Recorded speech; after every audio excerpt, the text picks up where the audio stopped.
Welcome back, America. To Hewitt, a reshuffle underway in Great Britain as number 10 changes the chairs on the Titanic. But there's a desk reshuffle underway in the Republican Party. David Drucker is covering it for the Dispatch, including a long interview with former Secretary of State Mike Pompeo. Good morning, David Drucker. Where did you sit down with or speak to the former Secretary of State?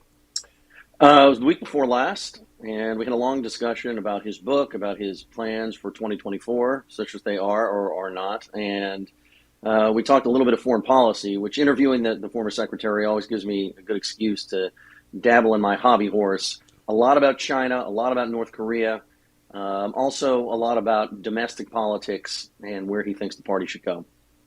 So you've read, I've got it downstairs because I'm going to take it Never give with an me. inch. Never Give an Inch. I'm going to be interviewing him tonight about Never Give an Inch. And my question to you is, what was your assessment of the book?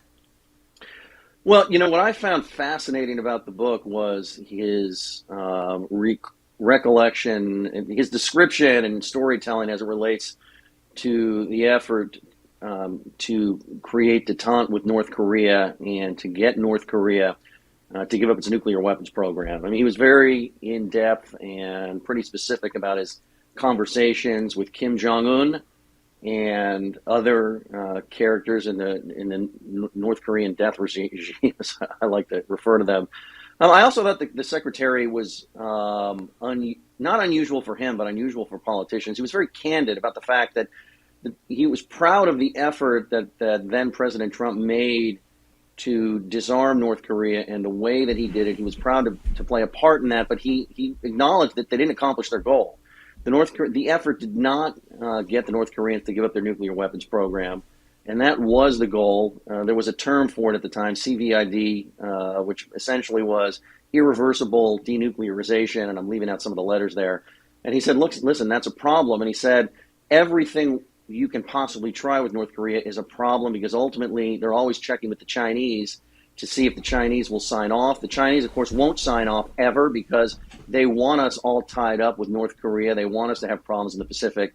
And that book really was his view on what the U.S. needs to do to deal with China, which he didn't say it this way, but for us Cold War kids, he sees that as an existential battle, if you will, for the U.S. to remain a preeminent superpower because the Chinese are as committed to disrupting that as the Soviet Union was when I was a kid.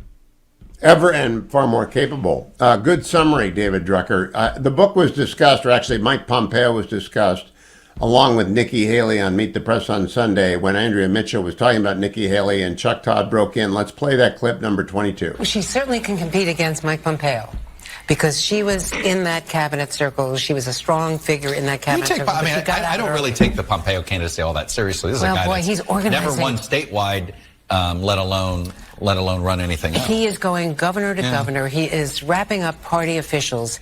He has the diet. I'm just going to say. Oh, I have no doubt he has the personal ambition. I just don't see. I don't. He's doing a lot of groundwork. Yeah. That's what I'm tracking, and he's a real knife wielding player. He was on that Benghazi committee. He went after Hillary Clinton. He really understands national politics. But his book was so gossipy. It felt very personal. It just seems like he made nothing but Nikki Haley, I would say. So I got to say, David, it was like he put the knife into Pompeo 3 times, and I asked Mr. Secretary yesterday, did he run over Chuck Todd's dog? Did you think the book was gossipy?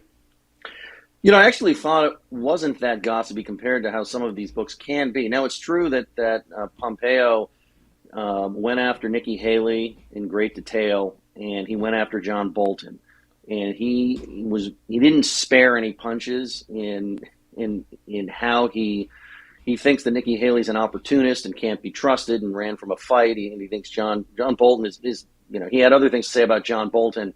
Look, what I would say about Mike Pompeo, and I wrote about him in Trump Shadow, is that I think he's an undervalued presidential candidate. He may flop if he runs. It's always a safe bet to say someone's going to lose because most of them are going to lose and only one person's going to win. But he's a very good retail politician. He knows how to hold a room. And he's just sort of relentless in that way, and so it's a very difficult thing to do to run for president. I just wouldn't undervalue him.